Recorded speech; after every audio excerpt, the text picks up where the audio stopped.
What is going on, guys? My name is Martin and welcome to my first 2020 video. So today I would like to cover some camera basics that you really need to know to start consciously taking photos and shoot videos. You really need to know just 3 things to unlock that new creative world if you want to be a photographer or filmmaker. So these 3 things are shutter speed, aperture and ISO. If you do not know these 3 things, you are really missing out, because then you just cannot use your gear to its full potential, whether it's DSLR or mirrorless camera or even a dedicated video camera. However, if you already own a dedicated video camera, I believe that you already know these 3 things, but you can still watch this video or recommend it to someone who is just starting out. So let me break down these 3 things for you one at a time. Well, as you may already know, a photo is created by exposing a camera sensor to the light, which is actually hitting the sensor through the lens for a specified period of time. And this time period is the shutter speed. So with a shutter speed, you are telling your camera how long you want your sensor to be exposed to the light. Now, if you ask me where to set up the shutter speed in your camera, it really depends on the camera you actually have, but you really need to be searching for this kind of weird numbers. For example, 1/60 means that the shutter speed is 1/60th of the second, or 1/100 means that the shutter speed is 100th of the second. Well, the shutter speed really affects 2 main aspects of photography and video.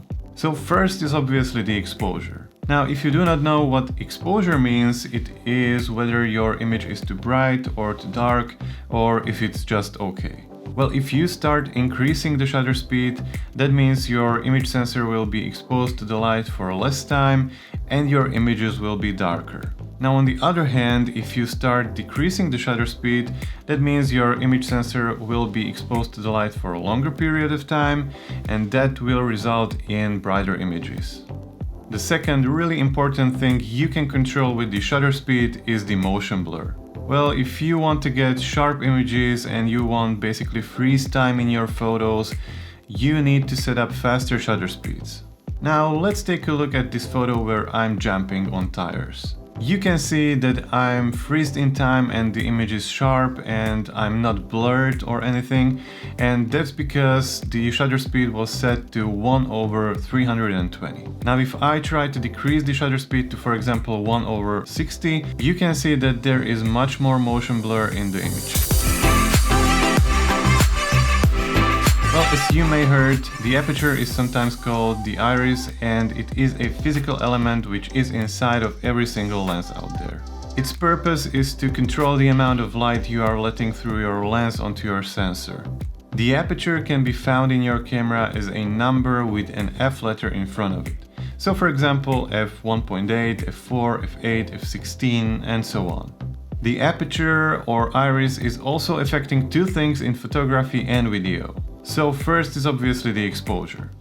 The more you open your iris, the more light you are letting into your camera, which means your image will be brighter. On the other hand, if you start closing your aperture, you are letting less light inside of your camera, and that means your images will be darker. Now, the second really important aspect that you can control with the aperture is depth of field. So the depth of field means how much of your image or frame will actually be in focus. Now, for example, if you have a faster lens, which means you can open your aperture to, for example, f2.8, f1.8, or maybe even f1.4, you can create that blurry background effect in your photos and videos, which is also called shallow depth of field. So the more you open your aperture, the more blurry your background will be, and the less of your frame will be in focus.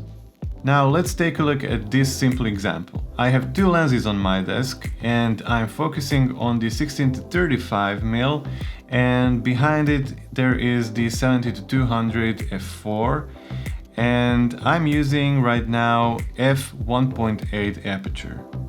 As you can see, the first lens is really sharp, it's in focus, but the second is totally blurred and out of focus. Now if I increase the aperture to, for example, f4, you can see that there is much more of that frame in focus and the background is not that blurry. Now if I increase the aperture even more to, for example, f8, you can see that there is much more of that frame in focus and the background is not that blurry at all.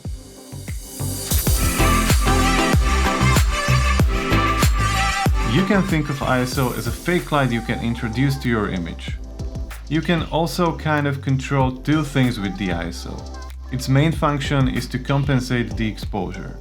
Well, if you are in a dark place and you don't have enough light, you can bump up that ISO, which will increase the sensitivity of the image sensor to the light, and you will introduce that fake light into your images. However, there is actually one major drawback when it comes to using ISO. The higher you go with the ISO, the more noise you are introducing into your image.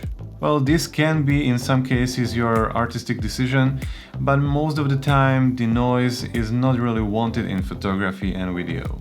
On top of that, you can add that noise to your images in post-production if you want to. So the best thing you can do is to keep your ISO levels low and capture clean images and then adjust them in post-production. Well, as you can see, these three things are really important and you should know them well to be able to control all of these creative aspects of photography and video. If you will know these three things, you will not get yourself in a situation where you will shoot too dark or even too bright images. The second really important reason why you should know these camera basics is that you will unlock your creativity. What I mean by that is that you will learn how to use your gear in and out, and you will not be limited by not knowing your gear well. Well, that's it for today, guys. I really hope that you enjoyed this video and that it was helpful for you, but if it wasn't, I messed it up. But I will try better next time. So if you like this video, hit that like button, consider subscribing to my channel because it really makes a difference for me, and I will see you next time. Bye!